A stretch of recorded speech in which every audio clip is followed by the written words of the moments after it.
Gracias, Alberto. Buen día. Buenos días, hombre, buenos días. Llevas algunos días aquí, estuviste en el acto del 43 aniversario de la Revolución, siempre estás ocupado del tema de Nicaragua y otros temas también, ¿verdad?, que manejas como especialista y estudioso de estos mismos.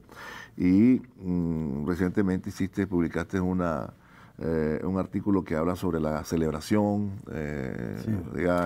primero hablar del cumpleaños en sí mismo, ¿no? Que me llamaba la atención que decías que todo cumpleaños hay música, hay de todo, ¿no? Sí. Y que esta música justamente nos habla de la historia del Frente Sandinista, la epopeya, que tuvo su culminación, o su punto, vamos, su momento histórico más importante posiblemente el 19 de julio de 1979. ¿Hay inspiración en tu escrito, este último escrito, lo más reciente, Fabricio? Estuviste en la plaza, ¿qué puedes comentar acerca de ello? Después nos metemos un poco al comandante, lo que dijo el comandante, y también a eso que has denominado las 3 etapas, que estamos en la tercera etapa de la revolución. Bienvenido. Sí, gracias. La plaza me emociona. Yo vengo a Nicaragua a echarme en las venas un poco de emociones que me hacen falta en otros lugares, ¿verdad? Pero es emocionante porque reafirma y confirma la adhesión de un pueblo a un proyecto y sobre todo el amor infinito que le tiene a su leadership. Esto, para quien vive en Europa, es algo de muy raro, porque no hay figuras políticas dominantes que atrapan tanta gente y sobre todo, aun cuando le tienen mucho respeto, no hay ese amor que desborda aquí para el comandante, para la compañera.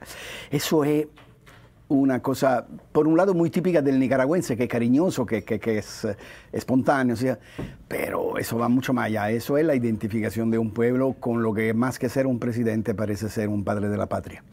Y entonces, eso es emocionante, conmovedor. Y la manera en que tienen los nicaragüenses de celebrar su acto político es definitivamente mucho más alegre que otros que son muy seriosos.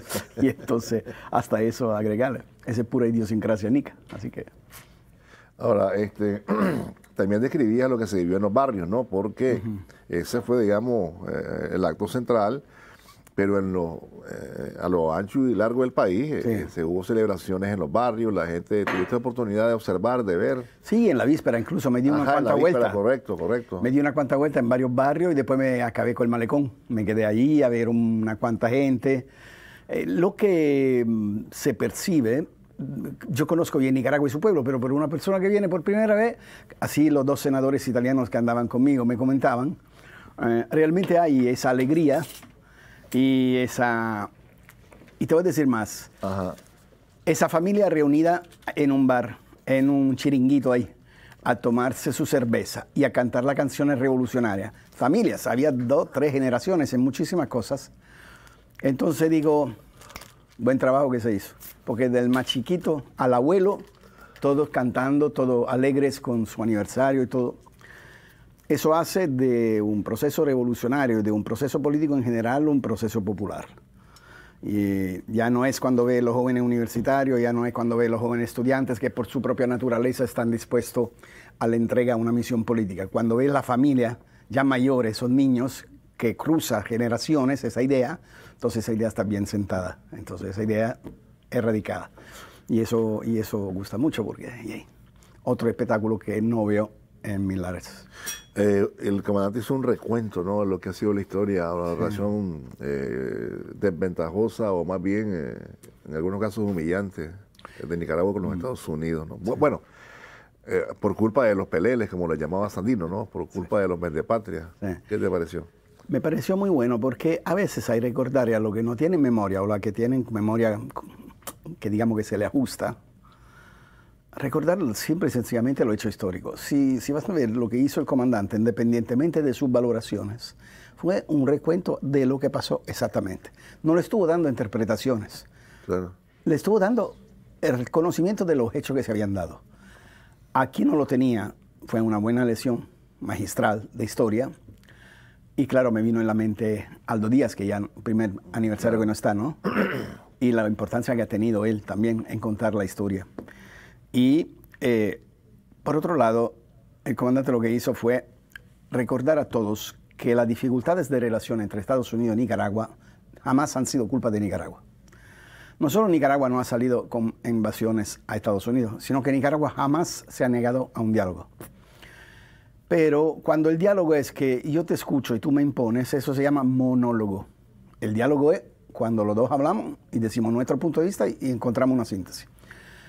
A esto Nicaragua y personalmente el comandante Ortega, por como lo conozco, jamás se ha rechazado. El problema es que la actitud de los gringos, sean republicanos, sean demócratas, cambia poco. Claro. Hasta incluso a veces los segundos se parecen peor de lo primero, y no se sabe. Es una competición que tienen ellos en que es peor. Pero vienen a Nicaragua y con una postura como que fuera el comienzo del siglo 900. Y no es así. No tienen ninguna posibilidad, ellos como nadie más, de venir a Nicaragua a decirle lo que tiene que hacer Nicaragua. Entonces, hasta que no entienden eso, resulta muy difícil. Pero una cosa te quiero decir, esa no es una postura que tienen con Nicaragua. Es decir, no es que Nicaragua es víctima particular, aunque sí tienen algo de específico. Eso lo tienen con todo el mundo. Ellos están acostumbrados a sentarse en la respectiva cancillería y decirle lo que le toca, lo que deben hacer. Hay quien se dobla con mucho gusto, hay quien se arrodilla con inspiración malinchista y hay quien le dice, ve hombre, a mí no me venga a reordenar mi casa, eso lo hago yo. Decime qué quieres, quédate en la puerta entonces. Y el comandante lo que hizo fue recordar cómo la actitud de Estados Unidos hacia Nicaragua nunca fue conciliante, nunca fue dialogante, siempre fue amenazante y siempre fue agresiva. Y justamente el comandante recordaba, con eso tenemos que dialogar, me decide dialogar. Pues diálogo, pero como te repito, diálogo si somos en dos. Si tú eres la guardiana es un monólogo y con el monólogo te quedas en tu casa. Dilo claramente, no, es ponerse la soga al cuello. Sí, porque a nadie le gusta morir y matarse a sí mismo es más antipático todavía. Entonces, ¿para qué? Entonces, si quieres cobrarme el país, pues gánatelo. No me vas a decir que yo te lo entregue y no te lo vas a ganar, ni yo te lo entregue, así que te quedas así pegando grito a la luna, porque de eso se trata al final. Ese es el liderazgo del que hablaba Fabricio, del comandante Daniel, esa historia organizativa del Frente Sandinista, esa capacidad movilizativa que tiene este partido, lo mencionabas y destacabas y decías que no en todos lados se mira. No. Considero el Frente Sandinista junto al Partido Comunista de Cuba el partido mejor organizado, no solo de todo ese continente, sino que uno de los mejores del mundo. Esta decisión de no desmantelar el partido una vez que se llega al gobierno, cosa que ha pasado en otras experiencias, ha sido una decisión cuanto más sabia y de larga mirada. A veces el imperio pierde y el halcón se queda en su cueva, viendo qué pasa, esperando que tú bajas la guardia, esperando que tú desmoralizas, esperando que tú te relajas. Cuando te ves relajado, otra vez sale para golpearte.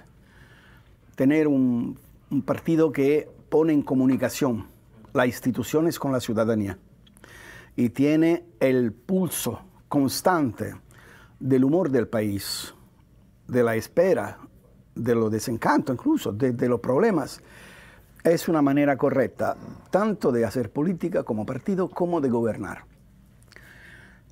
Como escribí, normalmente se hacen revoluciones que llevan al gobierno. En este caso se hizo, pero se hizo también al revés. Es el gobierno que está haciendo revolución. Es un caso que pocas veces se ha visto. Se ha visto quizá en Venezuela con comandante Chávez y obviamente se ha visto en Cuba con Fidel. Pero en ningún otro caso el gobierno ha sido una maquinaria revolucionaria. Es decir, ha ido en su gobernar con cambios trascendentes, definitivos, épico, histórico, a cambiar un país. Normalmente los gobiernos son los que administran mejor o peor lo que hacían antes. Cambian algunas cosas. No, aquí se dio completamente la vuelta al país y a la historia del país y a su destino. Entonces, eso se hace también cuando hay un partido de masa fuerte que está en las venas del país, que está dentro del sentir más hondo de tu pueblo y te dice, mira, aquí está la cosa. Eso es lo que se vive y así que impide que la parte más alta de la sociedad pierda el contacto con la más baja.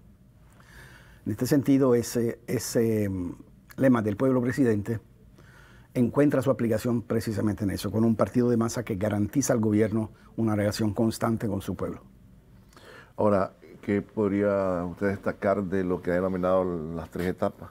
Es decir, para llegar a la primera hubo mucha historia de heroicidad, de actos heroicos, Sí. mucho sacrificio, mucha sangre. Sí. Y lo has destacado en tu artículo, era una de las más sangrientas dictaduras, posiblemente no solamente de Centroamérica, sino de Sí. América Latina, ¿no? Yo creo que sí. Y el Caribe. O sea, no era jugando, ¿verdad?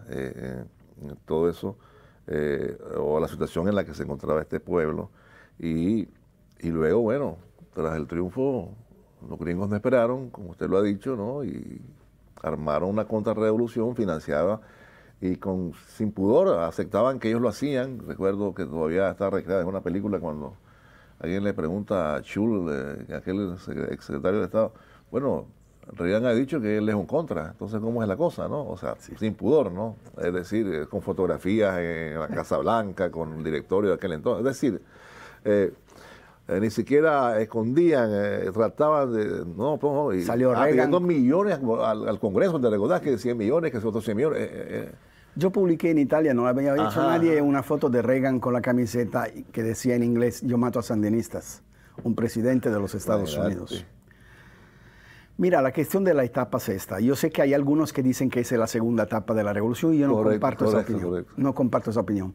Porque creo que la resistencia que hubo en los 16 años de liberalismo... Marca la segunda, ¿no? Marca. No hubiera tenido la tercera etapa.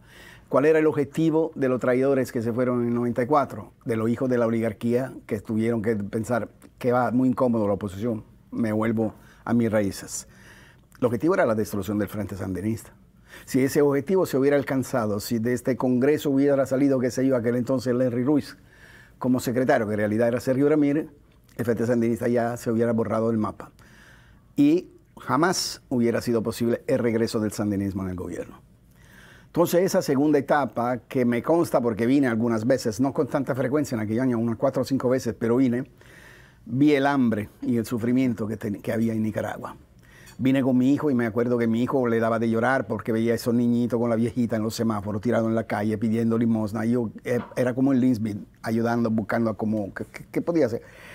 Y me daba un dolor enorme y ver la tenacidad y la fuerza con la que, encabezado por el comandante, los obreros de los distintos gremios de Nicaragua luchaban para evitar que le arrancaran hasta el último pedazo de conquista que había dado en la década revolucionaria. Resistir es ya ganar. Resistir es ya tener una ofensiva.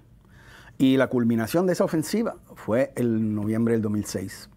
No cabe duda. Estuve aquí como observador electoral y después volví por la toma de posesión.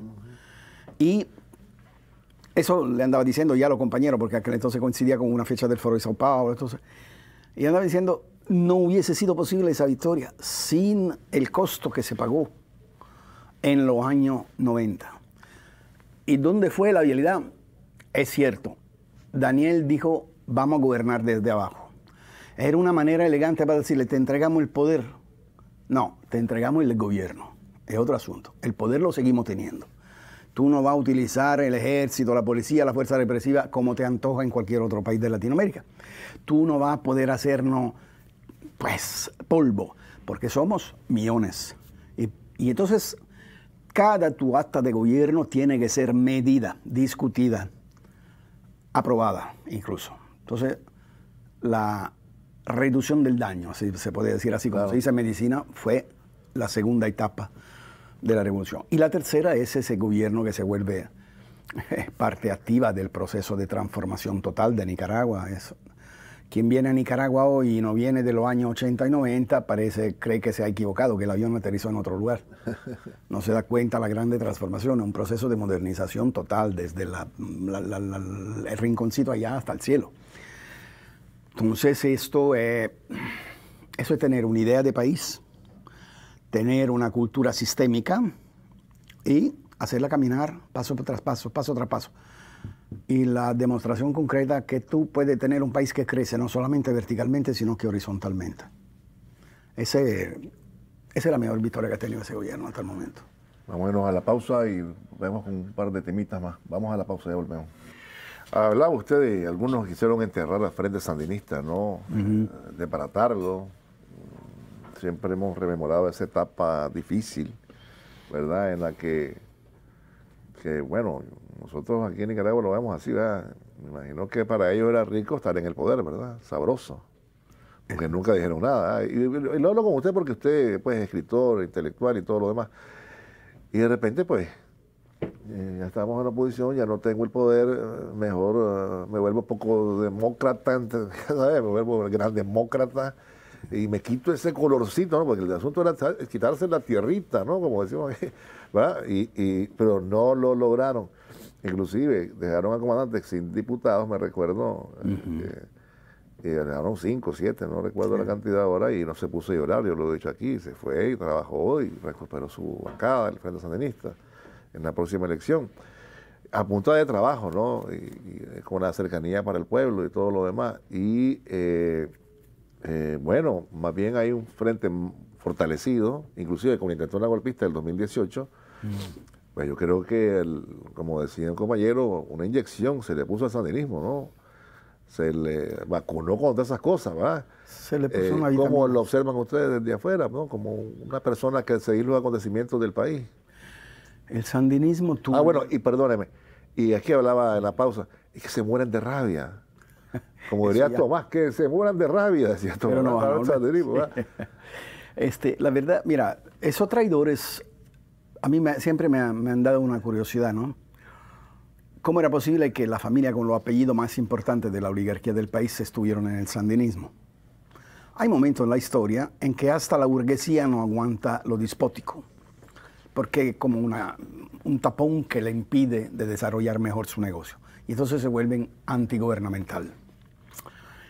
Pero cuando la fiesta termina, acuérdate que hay alguien que se regresa a su casa y otro que queda lavando trastes.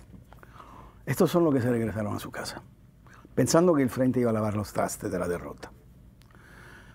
Y muchos de estos, me consta personalmente, no creo que haya mucho extranjero, te lo digo, que conozcan más Nicaragua, porque hasta en el 94 estuve aquí, ya está viendo. Y con muchos de esos yo tenía una relación directa, porque iban por el mundo, como imagínate, como Víctor Hugo, la Mónica, iban por el mundo, tú lo conocías, ¿no? Ninguno de estos en ningún momento pensó que efectivamente el Frente Sandinista podría aguantar la división. O sea que en el momento que ellos se salían, porque al no poder controlar el partido se salen, ellos piensan que el frente se acaba. La operación de ellos es endosar a Daniel Ortega y a Tomás Borges la culpa de cualquier cosa que haya pasado, olvidándose que el sandinismo nunca fue derrotado, políticamente y militarmente. Fue derrotado electoralmente por una coalición de 18 partidos y con un voto que era un voto con la pistola en la cabeza. Claro, así es. Más que ello, nadie hubiera podido conocer la capacidad de resiliencia, como se dice hoy, de resistencia del sandinismo. Pero pensaron que ya el negocio estaba a otro lado y que no se podía dejar entero lo que había. Había que desbaratarlo. Fue el error más grande de cálculo que se hizo. El segundo error, igualito a eso, fue en el 2018. Se pensó que el sandinismo ya estaba dormido, que ya era un proceso electorero. El Frente Sandinista ya era nada más que una organización al servicio de la campaña electoral y poco más. Le hicieron una inyección de multivitamínico en las venas del sandinismo. A salir a cuestionar la legitimidad de los gobiernos del Frente Sandinista y de la presidencia del comandante, le hicieron el peor error que podían hacer. Fuiste, como se dice aquí en Nicaragua, no, bueno, mejor no decirlo, fuiste a hacer una cosa que era mejor que no hacía. Eso ¿sabes de dónde viene, Alberto? De una presunción, fundamentalmente, de creer, de ser los elegidos, los electos sí, lo más inteligente, que saben, que entienden cómo se mueve la cosa, si no han salido de su cóctel en su casa y de sus fines de semana en lancha, que saben ellos que se discute en la comarca, que se discute en el campo y que se discute en la fábrica, en las ciudades, en la familia. No tienen la menor idea. No saben que es una familia nicaragüense que come sin el mayordomo que le lleva la comida. No saben mínimamente cuál es la condición en que la gente ve crecer sus hijos con miedo, con desesperación, porque están en una ola neoliberal que te impide hasta de curarte, que te puedes morir fuera de un pedazo. Y piensan que sí, que ni modo, que lo que viven ellos es exactamente lo que vive Nicaragua. Equivocación más grande. Y entonces Igual, en el 2018 piensan que el Frente ya ha terminado por ser un partido, que solo está un gobierno, y entonces que derrocado el gobierno, siguiendo el mismo ejemplo que se había dado en Europa del Este, en Oriente Medio, derrocado el gobierno, está hecha la cosa. Ya solo falta que se sentaban a la mesa con la lista de los ministros que querían ellos, y entonces yo hago una pregunta. Si tú te has presentado ya 3, 4 veces en las elecciones, con la derecha solo, jamás con la izquierda, y viste que tu mayor resultado no alcanzó el 2%. ¿Qué es lo que te hace pensar que tú puedas gobernar ese país? ¿Qué te lo hace pensar? La idea que tu clase social, por ser lo que es, gobierna, que no necesita del consenso popular. Porque está claro que tú eres el inteligente, el que entiende, y los demás tienen que callarse.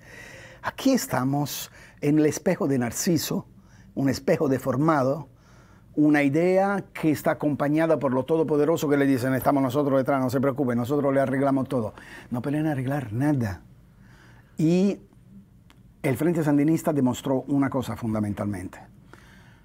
Tiene el monopolio de la fuerza en este país. Y tiene el monopolio del proyecto político y de transformación social del país. Y cuando un partido y un gobierno tienen el proyecto, la idea de desarrollo y la fuerza, ahí déjalo. No lo va a cambiar, no lo va a tocar. Pero esa pasión de quitar gobiernos ahora le ha dado al imperio, tiene 20 años de vivir pensando de derrocar gobiernos y todos. Nicaragua tiene una historia que si uno la quiere leer, no hace errores de valoraciones como eso. Ellos se olvidaron de la historia y ahora están ahí muriéndose de raya, como tú decías. Y muriéndose de raya y obligados a decir 4 babosadas cada rato porque el imperio lo está salariando y entonces tenés que decir algo para mantener la pieza de trabajo. Porque si no, ¿qué? Están en exilio. Bueno, es un exilio dorado, sí, claro. Claro. Porque los que están de verdad en exilio son los malditos que se hicieron convencer por estos, por dinero, por convicción y fueron a hacer la barbaridad que hicieron en 2018. Eso sí están en la pura allá. Pero ellos también, ellos gozan. Carlos Fernando se siente ganador del Pulitzer ya. Y nadie ha hecho caso nunca a lo que dice, lo que escribe. Pero él se la cree. Y entonces ahí deja lo que se la cree y se va a morir, le van a meterle encima de su tumba la foto del Pulitzer y él se muere contento. Y verás qué duro que era, hasta con su propia familia le quería quitar el periódico a su mamá. ¿Cómo no? El primer aniversario tituló. ¿Cómo no? Pueblo pide, genita, confiscar la prensa. ¿Sabes que hay un dicho cubano que dice? A su propia madre iba a confiscar, pero así era todo, la mayoría, pero bueno, ya no vamos a hablar de Hay un dicho cubano que dice que cuando tú ves a un extremista, le quitas la cáscara y sale el oportunista. Correcto. Es así. Lo que que encienden todo a los 20 y quieren apagar todo a los 40, casi siempre así. Claro. Ahora, el comandante decía, el imperio no cambia. Pero dijo algo también, que la lucha para evitar lo que se está en juego es acabar con la hegemonía y hacer del mundo multipolar, ¿no? Porque, pues bueno, de repente los Estados Unidos se creyeron los todopoderosos y los mandamás de todo el planeta, bueno, con la extinción de la Unión Soviética, con todo lo que pasó en el bloque socialista, y de repente se ubicaron en una posición en la que, bueno, la política exterior no cambiaba, pues.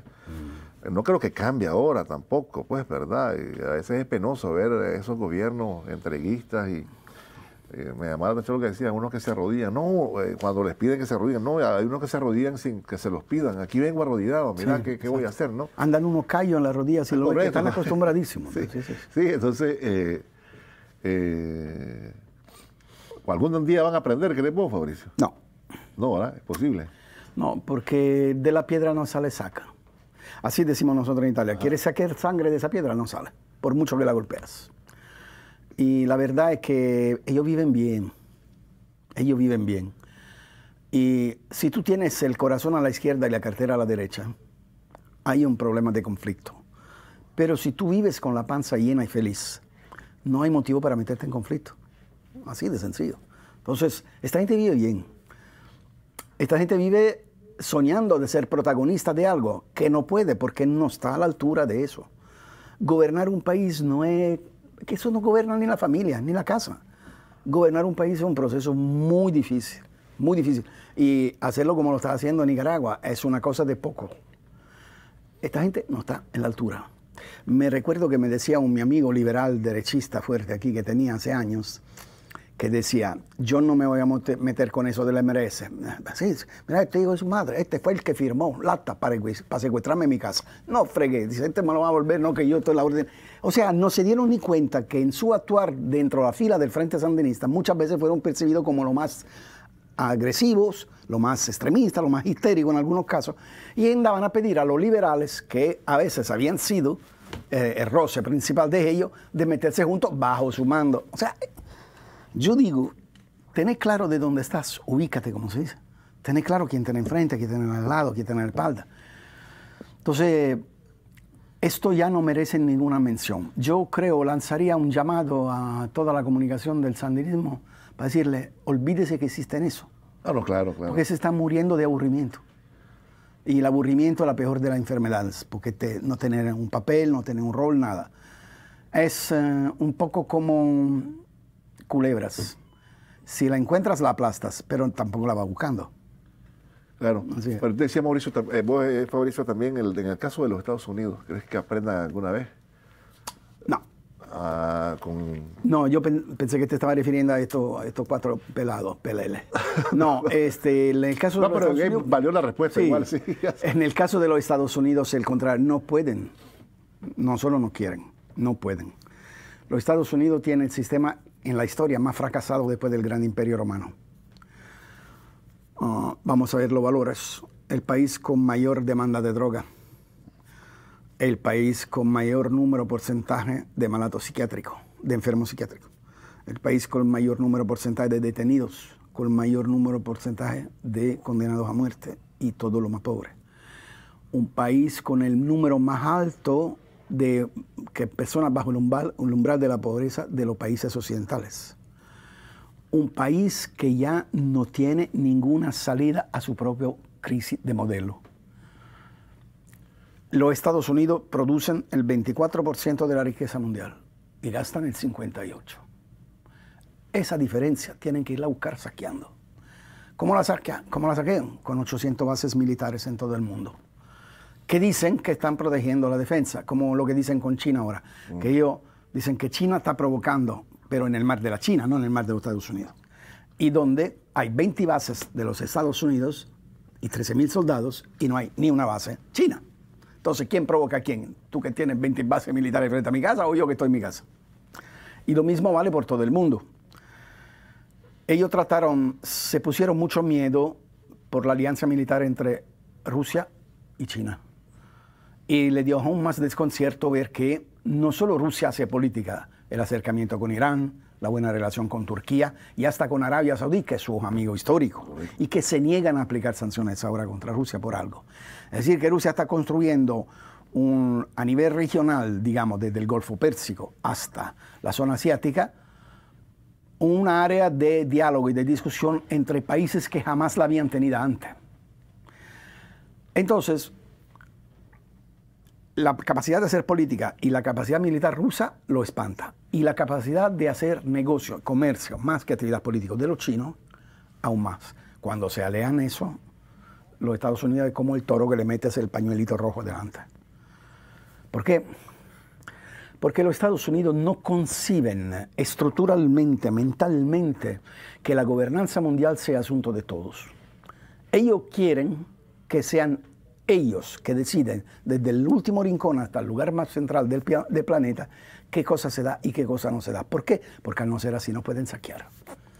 Porque ¿qué te pasa? Que bajas a un país y le dices yo quiero esos recursos y el país te dice págamelo, claro, yo te lo vendo. Pero si tú no tienes intención de pagarlo, ¿cómo se resuelve? ¿Renuncia a recursos? No, renuncia al gobierno. Entonces atacamos y derrocamos el gobierno. Porque no nos entrega su soberanía política y sus recursos. Hay un plan más general de dificultad que está en todo el Occidente, no solo en los Estados Unidos. El Occidente, la economía del Occidente no produce nada de lo que el Occidente necesita. La producción de bienes y los minerales, las tierras, los productos de agua, de mar y de cualquier otro tipo, y de tierra y bajo tierra, no existe en Occidente. Tiene que irla a buscar en Rusia, en China, en Latinoamérica y en África. ¿Cómo se hace eso? Un gobierno inteligente diría, bueno, sentémonos con esos países que están emergiendo, encontramos un arreglo, dividimos el pastel y vamos a ver cómo garantizamos que no haya conflicto. ¿Cómo se garantiza que no haya conflicto? Elevando el nivel de la gente más pobre, reduciendo la desigualdad. Eso reduce los conflictos. No, la idea de ello es que el complejo de Tucídides se llama. O sea, antes que tú te vuelvas demasiado fuerte, yo te golpeo, porque después ya no te podré golpear. Eso es lo que se está dando en Ucrania y en el mar de China. La idea de los gringos es que todavía ellos pueden ganarle militarmente, políticamente, financieramente a Rusia, a China e India. Tremendo error, tremendísimo error. Hubieran tenido que hacerlo hace 20 años, ya ahora no se puede más. Mira, el complejo de sanciones que han llegado encima a Rusia, en realidad han sancionado durísimamente a los sancionadores. A Rusia muy poco. La interconexión global de los mercados es tan fuerte y tan grande que ya se ha hecho muy difícil hacer políticas como hace 20 años. Un ejemplo concreto, imagínate las sanciones con Nicaragua. ¿Cuántas veces han amenazado? Te podemos parar las exportaciones, te podemos hacer esto, te podemos hacer eso. Ya no se puede, porque Nicaragua exporta en varios países. Y algunos de estos necesitan mucho lo que Nicaragua exporta, a comenzar de Centroamérica. Entonces tú no puedes pedir a los demás que se suiciden por tu antojo. No lo van a hacer, y así como no lo hacen.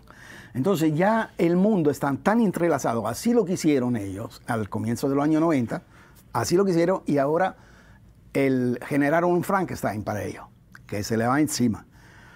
El modelo está en una crisis irreversible. La cosa más importante de estos últimos meses es que comenzó la guerra en Ucrania con el dólar como moneda de referencia por el intercambio internacional.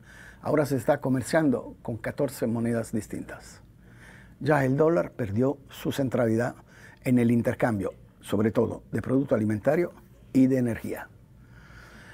Es el comienzo del fin del imperio, porque se mantenía sobre todo con esto.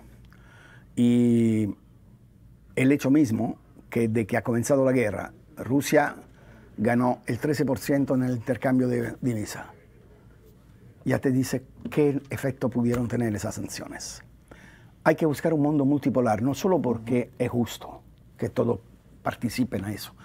El mundo unipolar es necesario, porque no hay ningún país, ni China, ni Rusia, ni Estados Unidos, que puedan garantizar el desarrollo del proceso de crecimiento del mundo entero. Es un planeta enorme, con problemas dramáticos, desde el cambio climático a la crisis del agua, a la capacidad de abastecimiento de comida.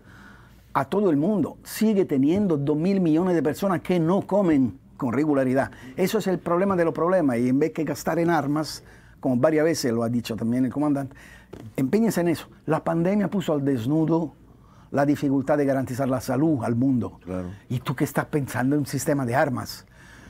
De último, esa es digamos así, el escenario del enfrentamiento próximo. Si quieres un mundo unipolar donde solo manda un país, o si quieres un mundo multipolar donde la responsabilidad es colectiva. Hay que escoger para mí los países que, por dimensión, por peso económico, por influencia política y capacidad militar, puedan garantizar que en su propia respectiva zona ejercen efectivamente una capacidad hegemónica. Y esos son al menos 5 o 6 países. Los BRICS tienen ya el 40% de la economía mundial, la tienen ellos. Y 3 de los BRICS están teniendo en los próximos 10 años un nivel de Producto Interno Bruto 1,5 veces superior a los de Estados Unidos de Europa. ¿De qué estamos hablando?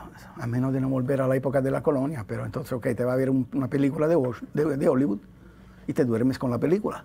La realidad es otra. Y Nicaragua, de mi punto de vista, hace lo mejor diversificando su cartera. Porque al final tú vives por garantizar el interés nacional. Ves el escenario, pero dices, aquí me conviene más y aquí me conviene menos. Con sabiduría, pero también sin ningún paradigma ideológico. ¿Qué es lo que me está ofreciendo eso? ¿Qué es lo que me hace progresar mi país? ¿Qué es lo que me pone en dificultad mi vida? Decido en la base del interés nacional. Esa es la única forma de seguir adelante y meterse con una connotación ideológica al lado de quien te pide un intercambio a la par y no que te amenaza y te obliga a hacer lo que tú no quieres hacer. Yo creo que lo que estamos viendo en Ucrania es mucho más, ha ido mucho más allá de lo que se imaginaba en el 24 de febrero. ¿Te acuerdas que Biden, Biden es el ventríloco de Hillary Clinton? Claro, Biden claro. no es el presidente de los Estados Unidos. Yo creo que la gente deberá entenderlo tarde o temprano. El presidente de los Estados Unidos se llama Hillary Clinton. Biden es su ventríloco, que a veces se le cae incluso, ok. Pero ellos pensaban de verdad de darle un golpe y matar a Rusia. No se habían dado ni mínimamente cuenta de la capacidad de resistir. Y pensar que los rusos deciden algo en 24 horas significa no conocer los rusos. Los rusos son como el Vaticano, emplean 10 años para establecer qué hacer y cuando lo establecen no lo detienes. La han pensado toda, han pensado a esto, a esto, a esto y a esto y ya tenían listo. Y esto creían que iban allá, te quitan del SWIFT y tú estás muerto, estás loco. Eso es lo que enseña Ucrania, que el grande poderío de los Estados Unidos en realidad es un poderío que no sirve. Claro. Yo le agradezco, el tiempo nos ha alcanzado, Fabricio, gracias por haber estado con nosotros. Gracias a ti por invitarme. Este tiempo que nos ha dedicado. Vamos a irnos a una pausa, no se vayan, ya volvemos.